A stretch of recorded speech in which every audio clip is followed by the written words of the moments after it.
দীর্ঘ খরার পর ভোট উৎসবের জন্য সবাই মুখিয়ে আছে।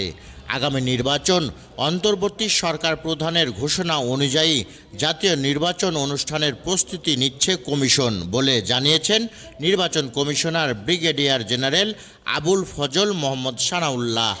সোমবার বেলা 11টার দিকে রাজশাহী আঞ্চলিক নির্বাচন কার্যালয়ের সভাকক্ষে ভোটার তালিকা হালনাগাদ ও আগামী জাতীয় সংসদ নির্বাচন সংক্রান্ত বিষয়ে রাজশাহীর প্রশাসন ও নির্বাচন কর্মকর্তাদের সঙ্গে মতবিনিময় সভায় তিনি একথা জানান। দীর্ঘ খরার পরে বৃষ্টি নামলে যেভাবে ফিনকি দিয়ে গাছ ওঠে, আমার কাছে মনে হয় দীর্ঘ অতৃপ্তির পরে, ভোটাধিকার অনুপস্থিতির পরে সামনে একটা সুযোগ তৈরি হয়েছে। এটা আমার 12তম জেলা। আমি সবখানে যেটা অনুভব করেছি যে সবাই ভোট উৎসবের জন্য মুখিয়ে আছেন। আমাদেরকে এই উৎসাহটাকে ধারণ করতে হবে। নির্বাচন কমিশনার পরে সাংবাদিকদের প্রশ্নের জবাব দেন।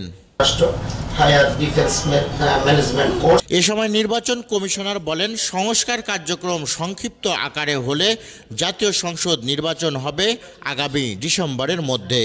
আর যদি সংস্কার কার্যক্রম দীর্ঘ হয় তবে আগামী 26 সালের জুনে নির্বাচন করা সম্ভব। তবে স্থানীয় সরকার নির্বাচন নির্ভর করছে সরকারের সিদ্ধান্তের উপর। সংস্কার কার্যক্রম যদি সংক্ষিপ্ত আকারে করতে হয়, রাজনৈতিক দলগুলো যদি সেই পর্যায়ে গিয়ে দাঁড়ায়, তাহলে পরে আগামী ডিসেম্বর।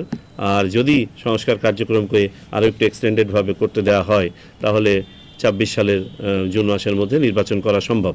ছবি ছাড়া ভোটার হওয়ার কোনো সুযোগ নেই উল্লেখ করে ইসি সানাউল্লাহ আরও বলেন, কোনো জটিলতার কারণে যেন বৈধ নাগরিকরা ভোটার তালিকার বাইরে না থাকে সে বিষয়ে কর্মকর্তাদের নির্দেশ দেওয়া হয়েছে। আর এবার প্রায় 24 লাখ ভোটার মারা যাওয়ার কারণে তালিকা থেকে বাদ যাবেন বলেও জানান ইসি।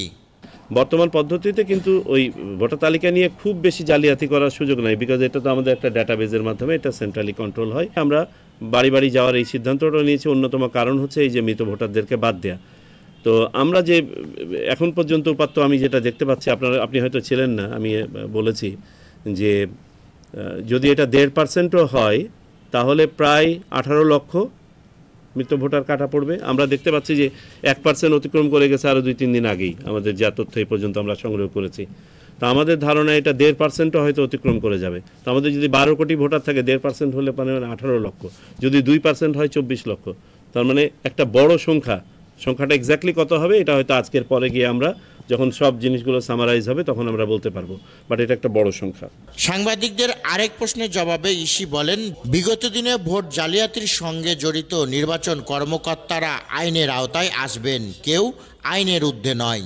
বিগত নির্বাচনে দায়িত্ব পালন যারা করেছেন, জি আপনারা হয়তো দেখে থাকবেন যে আমাদের সংস্কার কমিশনের প্রতিবেদনের মধ্যেও, তাদের সুপারিশের মধ্যেও এরকম একটি সুপারিশ আছে যে নির্বাচন ব্যবস্থাপনায় কেউই আইনের ঊর্ধ্বে নয়। কেউ যদি নিজে সুপরিকল্পিতভাবে এবং সংশ্লিষ্ট থেকে কোনো অন্যায় করে থাকে, তাকে তো আইন আদালতের সামনে যেতে হতেই পারে।